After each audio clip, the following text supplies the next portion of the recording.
Late कौन है ना बाबा आए आए रिकॉर्ड कर जी अस्सलाम वालेकुम सर सनाउल्लाह साहब सलाम वालेकुम सनाउल्लाह साहब सलाम वालेकुम सर सनाउल्लाह साहब सलाम वालेकुम सर बात करें भाग क्यों रहे सनाउल्लाह साहब यो चाहते हैं सनाउल्लाह साहब तरीका नहीं हम पूछ रहे हैं अब हमें देख के भाग क्यों रहे हो डियर्स सनाउल्लाह अस्सलाम वालेकुम हक मौजूद के साथ मैं हूं आपका मेजबान सुल्तान रिंद आज मैं आया हूं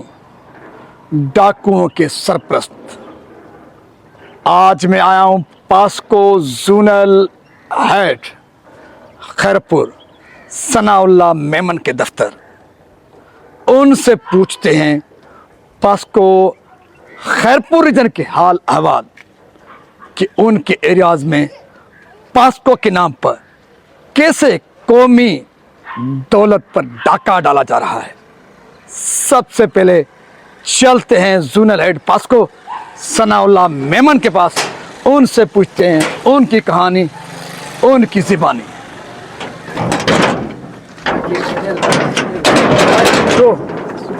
शो खैरतती लेट कौन है ना बाबा आए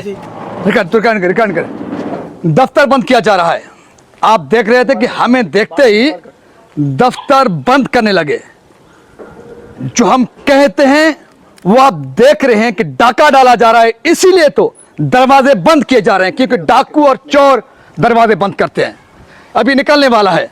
zonal head mister Sanaullah Memon साहब। सनाउल्लाह साहब हमें देखकर भाग कहाँ रहा है सनाउल्लाह मेमन साहब अस्सलाम वालेकुम। देख रहे हैं जोनल हेड है पास्को के जी अस्सलाम वालेकुम सर सनाउल्लाह साहब सलाम वालेकुम सनाउल्लाह साहब सलाम वालेकुम सर सनाउल्लाह साहब सलाम वालेकुम सर बात करें भाग क्यों रहे सनाउल्लाह साहब यो चाहते हैं सनाउल्लाह साहब तरीका नहीं हम पूछ रहे हैं अब हमें देख के भाग क्यों रहे हो। एक मिनट सनाउल्लाह साहब भाग क्यों रहे सनाउल्लाह साहब एक मिनट थोड़ा साइड दे सनाउल्लाह साहब आपकी रीजन मामला है सर मैं बैठ रहा हूँ शिकायत है लोगों के सर मैं आपके साथ बैठ सनाउल्लाह साहब मेरे साइंस शिकायत है लोगों साइड के कर सही है इनकी साइड थोड़ा गाड़ी को साइड सर थोड़ा इनकी साइड लोगों की शिकायत है सर लोगों की कर रहा हूं मैं आपके साथ इनके मीडिया वाला बड़ी बात है ना मीडिया वाला है आप देख रहे हैं जोनल हेड है सनाउल्लाह मेमन साहब वो बात करने के लिए तैयार नहीं बोलने के लिए तैयार नहीं क्योंकि कोई देखते जा अब सिग्नल टूटी मिला ये तरीका है ये जोनल है पास्को जोनल हेड है पास्को के सनाउल्लाह मेमन साहब कैसे भाग रहे हैं जैसे कोई डाकू भागता है कोई चोर भागता है। सिंध के रिहायशियों सिंध के बासियों ए धरती के वारिसों देखते जाइए पास्को के नाम पर कैसे डाकू बैठाए गए हैं दफ्तरों में। पहले मैंने आपको दिखाए थे पास्को सक्कर के मनाजिर अब जब मैं आया हूं उनके जोनल हेड के पास सनाउल्लाह मेमन के पास तो वो जेन्युइन डाकू चोरों की तरफ भाग रहा है। ए सिंध के बागरत शहरियों आंखें खोले ये डाकू बैठे हैं दफातर में जिनको वैसे तो बिठाया गया है वो आपकी हमारी खिदमत करें सर्विसेज दें आबादगारों को काश्तकारों को सहूलियत फराम करें लेकिन यहां पे डाके डाले जा रहे हैं। और आपने आज तो इंतहा देखी जोनल हेड सनाउल्लाह मेमन वो कैसे भागे हमें देखकर कैसे दरवाजे बंद किए गए फिर कैसे भागे फिर कैसे बात करने से कतराते रहे फिर कैसे डाकू चोर की तरफ भागते रहे। यह है मेरे सिंध के धरती पर डाकुओं का राज। पहले तो हम शिकायत करते थे सिंध में डाकू राज है जरदारी राज है वफाकी अदारों में इंसाफ है लेकिन अब वफाकी अदारों यानी कि पास्को जैसे इंतहाई हसास अहम अदारा उसका निजाम भी सिंध में चलाने वाले डाकू चोर और इस किस्म के चोर किस तरह भागे किस तरह से भाग रहे थे इनके भागने से आप अंदाजा लगा सकते हैं कि पास्को के नाम पर सिंध में कैसा डाका डाला जा रहा है सिंध के लोगों के हुकूक पर कैसा डाका डाला जा रहा है। मैं इस मौके पर एक बार फिर पास्को इंतजामिया से अपील करूंगा सिंध में आपने जो डाकू बिठाए हैं उन डाकू की कहानी आप मीडिया में देख रहे हैं क्या वजह है कि आप इन डाकू के खिलाफ कार्रवाई करने के लिए तैयार नहीं है। जी भाई अंदर कोई भी को नहीं अच्छा अंदर कोई नहीं है तो दफ्तर में मोकल हो गई है छुट्टी हो गई है। अच्छा छुट्टी हो गई है चलो हमें दफ्तर में जाने नहीं दिया जा रहा हमें दफ्तर में जाने 4 बजे छुट्टी हो गई। अच्छा खरीदारी कहाँ पे होती है आपकी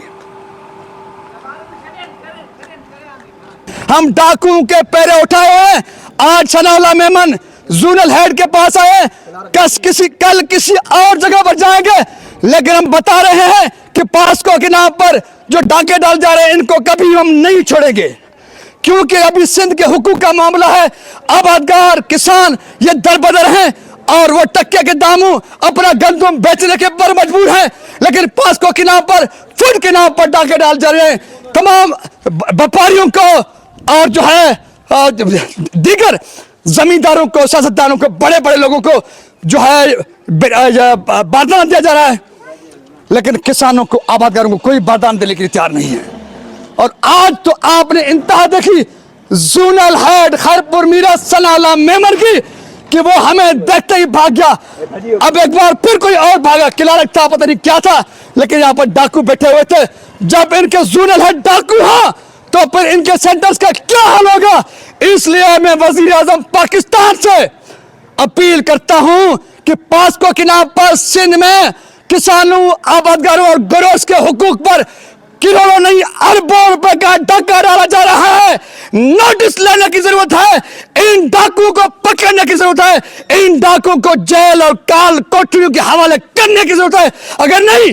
तो हमने सक्कर से डाकुओं के पैर उठाए, आज खैरपुर में जोनल हेड के दफ्तर पहुंचे, उसको भगाए, कल हम इस्लामाबाद तक जा सकते हैं, इनका पीछा नहीं छोड़ेंगे, क्योंकि सिंध के हुकूक का मामला है, आबादगारों किसानों के हुकूक का मामला है, हम खामोश नहीं रह सकते। इस उम्मीद के साथ अपने मेजबान सुल्तानत को जोनल हेड पास्को खैरपुर के दफ्तर से दीजिए इजाजत, क्योंकि इस दफ्तर से चोर बड़ा डाकू जोनल हेड भाग गया। भागते हुए आपने वो मनाजर देखे। इस उम्मीद के साथ इजाजत दीजिए कि वज़ीर आज़म पाकिस्तान नोटिस लेंगे। सिंध में जिस तरह से पास्को के नाम पर अरबों खरबों का डाका डाला जा रहा है, किसानों के हुकूक पर डाका डाला जा रहा है, आबादगारों के हुकूक पर डाका डाला जा रहा है, मुझे यकीन है कि वज़ीर आज़म पाकिस्तान नोटिस लेंगे, इन डाकुओं को पकड़ेंगे, इनको जेल और काल कोठरियों के हवाले करेंगे, तभी हमारे साथ इंसाफ होगा। अगर नहीं तो हम समझेंगे जरदारी सिस्टम की तरह वज़ीर आज़म पाकिस्तान, वफा की हुकूमत, वफा की अदालत भी करप्ट माफिया और डाकुओं के सामने बेबस हैं। सिंध सलामत, साथ सलामत, मेरा वतन पाकिस्तान जिंदाबाद, मेरी धरती सूफियों की धरती सिंध पाइंदाबाद।